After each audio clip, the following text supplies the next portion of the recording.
Hello, I'm Shannon Heggie. I'm Mike Montecalvo. Welcome to Veterans Voices, honoring those who serve. Over the next half hour, we're taking a look at impactful stories of our local and national veterans. Veterans Day is a day set aside to thank all who have served, living and deceased. A retired Army National Guard colonel knows firsthand the sacrifices that are made every day. We sat down with him to talk about why the military is in his blood and the hobby that keeps him going.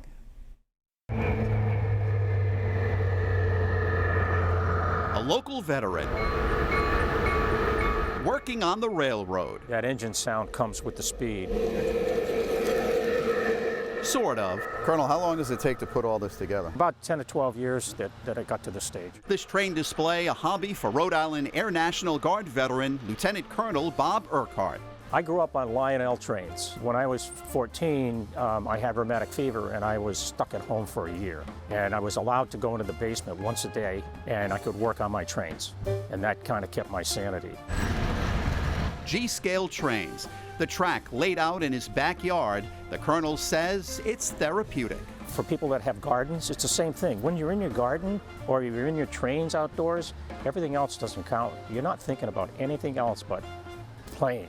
The military, a family business. My dad was a aircraft commander on a B-29 World War II, and my grandfather was a pilot on the balloon World War I. In 1957, Colonel Urquhart's mom and siblings would become part of the Gold Star family. Colonel, your father died in a KC-97 crash. You went back to that site. Why was that important? It's kind of a closure thing. I spent 6 years trying to locate that particular site. I did a lot of research trying to find it, and I was able to bump into a woman that her husband had been involved with recovering the airplane and the bodies, and they knew exactly where the spot was. That's my airplane, by the way. The colonel himself has flown many missions: Operation Desert Storm, Operation Enduring Freedom, and Operation Iraqi Freedom, a mission he's proud of. We were dropping MREs over Bosnia at night in a 6-ship formation. So it was about 20,000 pounds of what they call meals ready to eat MREs out of each airplane.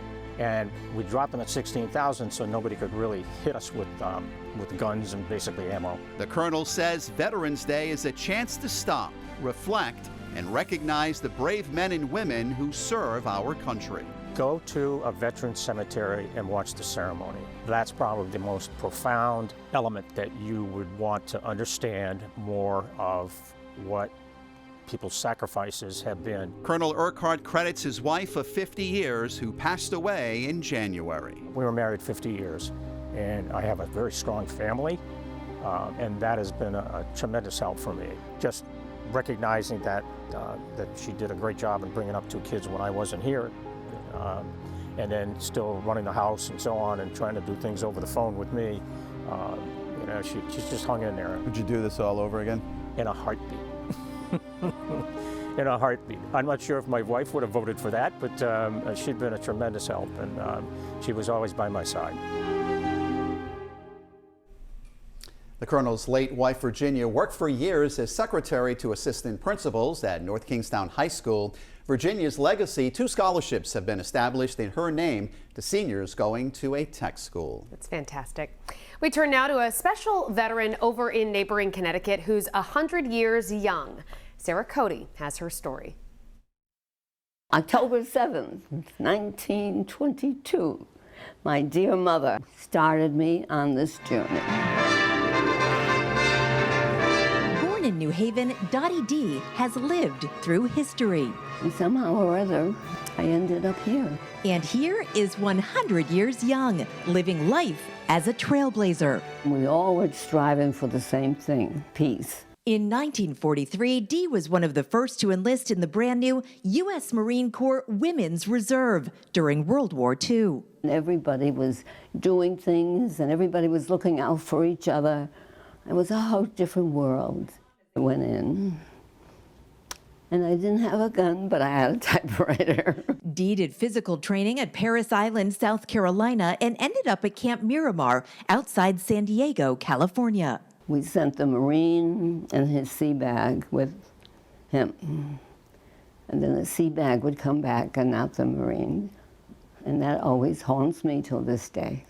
Thanks to the GI Bill, after the war ended, Dee attended New York University, becoming a medical assistant. This was my husband, and he was in the Air Force. The tiny Spitfire has easily adapted to the modern world. I'm on Instagram, I'm on WhatsApp. No, okay. WhatsApp. Close enough. And still occasionally dons her uniform. Do you feel like a blast from the past? No, I think that I must have been thinner. Trying to be all sentimental, and Dottie's not playing ball. She can't resist a joke when asked what's next. Wash my windows. I love to wash windows. But the mood turns serious when we speak of the war in Ukraine. I am sad. Yeah. And I have tears in my eyes. It's one of the reasons this great-grandmother feels her work is unfinished, even though friends and family just flew in from around the country to celebrate her incredible life. But just in awe of all the people that did come in to see me. She says there's no secret to her longevity because life itself is a mystery. But Dee's compassion keeps her caring and curious, aware that we can't just cling to the past, we must look forward. I always say when people say, thanks for your service, I say it was a privilege and an honor to serve our country. You've done so much. I haven't washed all the windows yet. Up next, how a national organization is helping veterans get back on their feet. Welcome back. Lending support to veterans is one of the most critical acts to help those in need rebuild their lives. National nonprofit called Volunteers of America offers various forms of assistance, including affordable housing, mental health resources, and much more. We learn more about them now. In the Marine Corps, everything's quick, fast, go, go, go, go, go. 6 years as a Marine gave 27-year-old Trevina Edwards a lifetime of memories. I joined because I wanted to make a difference. I wanted to make a change and stand up for people who couldn't stand up for themselves. Every day when I put on that uniform, I was a superhero. Transitioning from superhero to civilian, not so easy. Oh man, it was very difficult. I'm being treated here for PTSD. Trevina says the initial struggle ended her military career and almost her life. At a certain point in my life, I felt like, my experience or the things that I have experienced in the military were a little too much for me to bear. So I thought that, removing myself was the best answer. Nearing the end of her PTSD treatment, Trevina got support through the national nonprofit Volunteers of America and found new housing thanks to their help.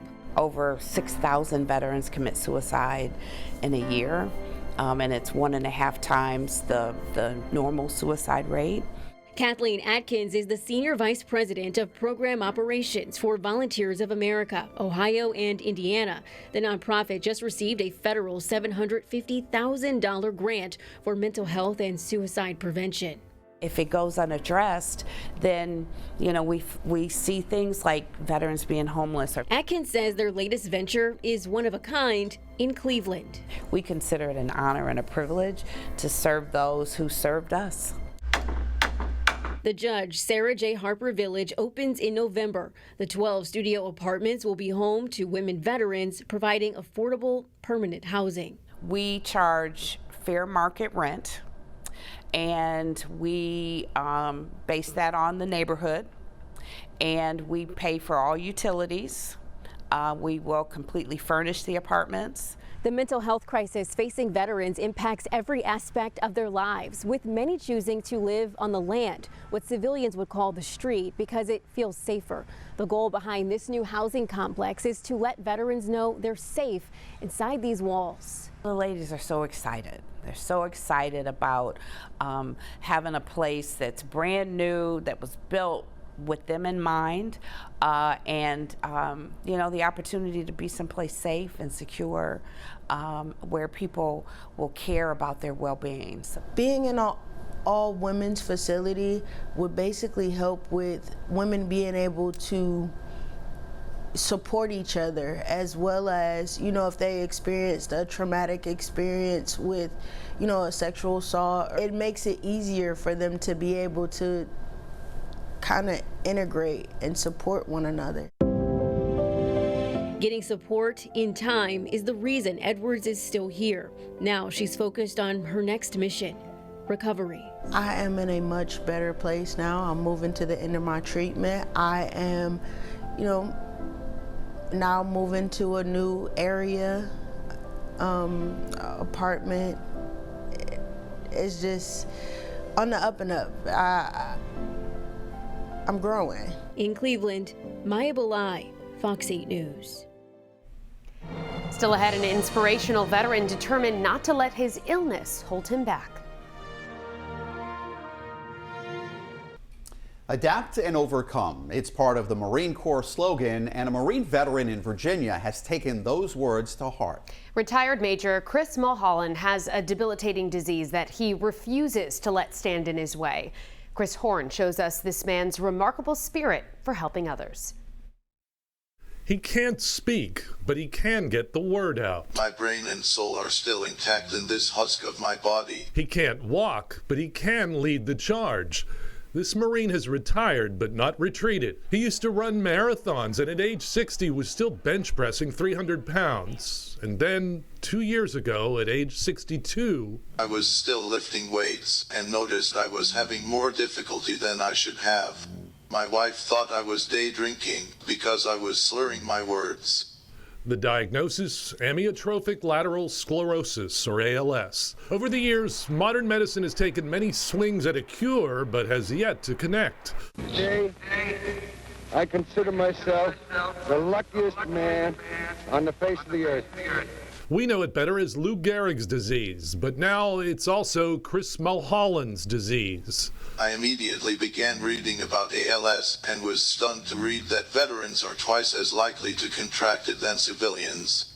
He had 20 years with the Corps, including tours in Lebanon right after the barracks bombing, as well as Iraq. But now Mulholland began to gear up for a new mission. Writing articles in Military Times, citing research on the prevalence of ALS among post-9/11 deployed veterans, more than 3 times the rate in the civilian population. Mulholland became active in the VFW, the ALS Association, and the Paralyzed Veterans Association. I was extremely pleased that I was able to have the VFW acknowledge and support veterans battling ALS at our recent national convention. And Mulholland says the effort to educate veterans about ALS gained more ground late last year.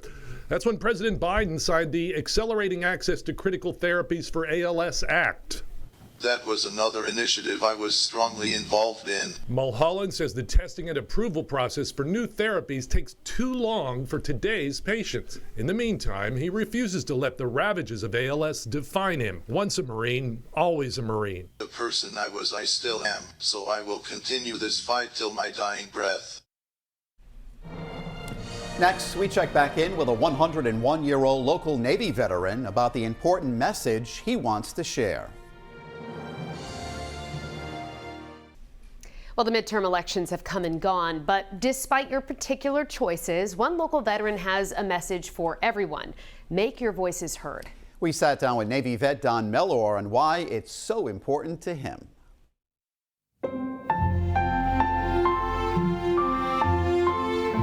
A member of the greatest generation, 101-year-old Navy veteran Don Mellor, continuing to exercise his civic duty by casting his ballot in this year's midterm elections. I like the privilege that I could do that. And I like to know that no one knows what I'm going to vote for.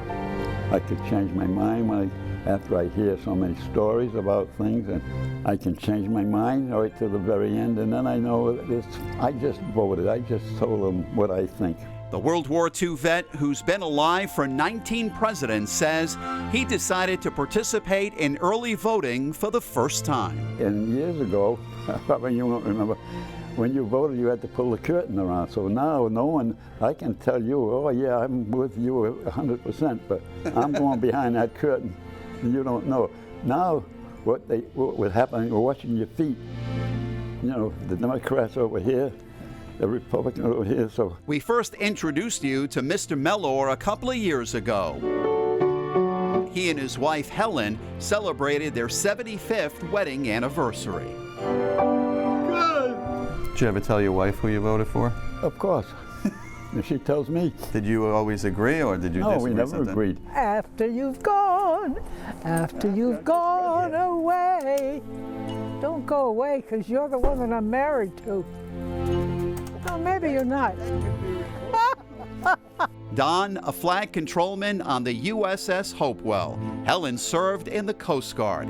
After retiring from the Navy and a career with a telephone company, Mr. Mellor elected to work at the Cranston Library, a job he loved. Well, the atmosphere of the library is great. First of all, can you imagine a nice building being open and say, anyone want to come in? Come in. You want to take this book? Take it home with you. Bring it back Tuesday. You've had a great life. I sure have. I wouldn't change a thing, because I can't. He's just such a good person. Helen passed away in March at the age of 98. It was written in her obituary that she left an empty space for her husband of 76 years and an appreciation of family love. What do you miss most about Helen? Easy to get along with. For one thing, very easy to get along with. Very smart, could do so many things. You think of her every day? Every minute. I can't wait to meet her again. Mr. Mellor was Grand Marshal for the Cranston Veterans Day Parade today, and he tells me Helen was with him in spirit. Up next, a new leash on life. Meet this veteran and his puppy partner helping their community.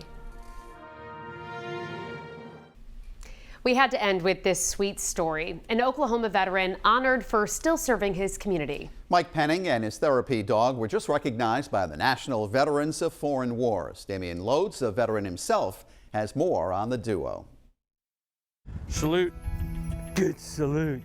Retired Air Force Lieutenant Colonel Michael Penning with his 4-year-old recruit Luna. Mountain goat. There you go. The helicopter pilot who served in Operation Northern Watch, patrolling the no-fly zone over northern Iraq, is overseeing a new mission these days. She's the first dog I've had an instant connection with, and just realizing her personality, her demeanor, etc. Penning rescued Luna when she was just 6 months old, and he knew right away just how special she was. She was very quick and receptive to the learning, and she wanted to please me, you know, as an owner, and so we just had that connection. Penning soon embarked on the training process through the nonprofit A New Leash on Life to get Luna certified as a therapy dog. The pair then went to work volunteering with the Veterans of Foreign Wars Still Serving movement. The retired school teacher and his dog visit schools, nursing homes, and memory care centers, and this therapy dog not only brings joy with her tricks, but even provides her own type of physical therapy. Older folks love it because she takes the ball and she'll roll the ball back and forth to them, so it's learning dexterity for them. And now, Penning has received the VFW Still Serving Award. The campaign recognizes veterans who are still serving their community even after their time in the military. I'm shocked, but it's Luna that I think deserves all the credit and all the glory, because of what she does, and she's just an amazing dog. And while this dog's tricks are certainly impressive, I have her salute. She does a salute command, she does a beg command, she does the high fives, high tens, she does a prayer command, and she does the praying. Luna provides more than just entertainment. She helped me and saved me as much as I did her, okay, from an emotional standpoint.